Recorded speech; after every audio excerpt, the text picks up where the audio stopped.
ಆದಂತ ದಿನಗಳು ಅಂತಾನೆ ಹೇಳಬೇಕು, ನೆನ್ಸ್ಕೋಬೇಕು. ಯಾಕೆಂತಂದ್ರೆ ಶೀಸ್ ಪದ್ಮಶ್ರೀ, ಪದ್ಮ ವಿಭೂಷಣ, ಮತ್ತೆ ಅವರು ಅವರು ನಾವು ಹುಟ್ಟಕ್ಕಿಂತ ಮುಂಚಿಂದ ಅವರು ಆಲ್ರೆಡಿ ಸೂಪರ್ ಸ್ಟಾರ್ ಆಗಿದೆ. ಅಂತ ದೊಡ್ಡ ಮೇರು ಕಲಾವಿದರ ಜೊತೆ ನಾನ್ ಡೈರೆಕ್ಟ್ ಮಾಡಿದ್ದು ನನ್ನ ಸೌಭಾಗ್ಯ ಅಂತ ಅನ್ಕೊಂತೀನಿ. ಅಂದ್ರೆ ನನ್ನ ಚಿತ್ರದಲ್ಲಿ ಅವರು ಬಿ ಸರೋಜಾದೇವಿ ಅವರಾಗೆ ಅಭಿನಯಿಸ್ಬೇಕು ಅಮ್ಮ ಅಂತ ಹೇಳಿದಾಗ ಬಹಳ ಖುಷಿ ಪಟ್ರು. ನನಗೆ ಬಹಳ ಖುಷಿ ಆಗಿದ್ದೇನು ಅಂತಂದ್ರೆ, ಅಷ್ಟು ಏಜ್ ಅಲ್ಲೂ ಅವ್ರ ಶಿಸ್ತು ಮತ್ತೆ ಅವ್ರನ್ನ ಭೇಟಿಯಾಗಕ್ ಹೋಗ್ಬೇಕು ಅಂತ ಹೇಳಿದಾಗ ಒಂದ್ ಸಮಯ ನಿಗದಿ ಮಾಡಿ, ಆ ಸಮಯ ನಿಗದಿಗೆ ಏನು ಅದೆಷ್ಟು ಪ್ರಿಪರೇಷನ್, ಅದು ಆ ಮೀಟಿಂಗ್ ನ ಒಂದಷ್ಟು ಡೀಟೇಲ್ಸ್ ಮುಂಚೆ ತಿಳ್ಕೊಂಡು ಅದೆಷ್ಟು ಪರಿಪಕ್ವವಾಗಿ, ಅಂದ್ರೆ ಸುಮ್ನೆ ಆ ಒಂದು ಶಿಖರಕ್ಕೆ ಏರೋದಕ್ಕೆ ಆಗೋದಿಲ್ಲ ಅಂತ ಹೇಳೋದಕ್ಕೆ ಬಹಳ ತುಂಬಾ ನೋವಾಯ್ತು ಅದು ಸುದ್ದಿ ಕೇಳಿ.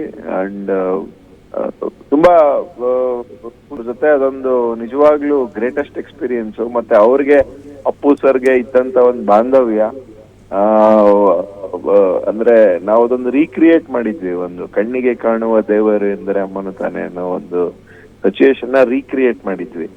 ಅದನ್ನ ತುಂಬಾ ಎಂಜಾಯ್ ಮಾಡ್ಕೊಂಡು, ತುಂಬಾ ಆಮೇಲೆ ಅವ್ರ ಮನೆಯಿಂದ ಎಲ್ಲ ಊಟ ಮಾಡಿಸಿ ಕೂಡ ತಂದಿದ್ರು. ಅಂದ್ರೆ ಶೂಟಿಂಗ್ ಸ್ಪಾಟ್ ಅಲ್ಲಿ ನಾವು ಅವ್ರ ಜೊತೆ ಐ ಥಿಂಕ್ ಒಂದ್ 3 days ಏನೋ ಕೆಲಸ ಮಾಡಿದ್ವಿ ಅನ್ಸುತ್ತೆ, ತುಂಬಾ ಒಂದು ಸ್ಮಾಲ್ ಸೀಕ್ವೆನ್ಸ್ ಗೆ. ಸೊ ಅದು ಶೂಟ್ ಮಾಡಿದಾಗ ಒಂದ್ 3 days ಶೂಟ್ ಮಾಡಿದಾಗ ಒಂದ್ ದಿವಸ ಫುಲ್ ಎಲ್ಲ ಪಾಪ ಅವ್ರ ಮನೆಯಿಂದ ಎಲ್ಲ ಅಡ್ಗೆ ಮಾಡಿಸ್ಕೊಂಡ್ ತಂದಿದ್ರು. ಸೊ ಅದು ನೋಡಿ, ಅಂದ್ರೆ ಕಲ್ತ್ಕೋಬೇಕಾಗಿರೋದೇನು ಅಂತಂದ್ರೆ, ಬೇಸಿಕಲಿ ಸಿನಿಮಾ ಅನ್ನೋದೊಂದು ವ್ಯಾವಹಾರಿಕವಾಗಿ ಮೀರಿದ ಒಂದು ಸಂಬಂಧ, ಅದೊಂದು ಕಲಾವಿದರ ಸಂಬಂಧ, ತಂತ್ರಜ್ಞರ ಜೊತೆ ಸಂಬಂಧ. ಆ ಒಂದು ಇದಿದೆ ಗೊತ್ತಾ, ಈಗಿನ ಇದ್ರಲ್ಲಿ ತುಂಬಾ ವ್ಯಾವಹಾರಿಕವಾಗಿರುವಂತಹ ಡೇಸ್ ಅಲ್ಲಿ ಅದು ನಿಜವಾಗ್ಲೂ ನಮ್ಗೆ ಬಹಳ ಒಂದು ಇನ್ಸ್ಪೈರ್ ಮಾಡುವಂತಹ ಒಂದು ಗುಣ.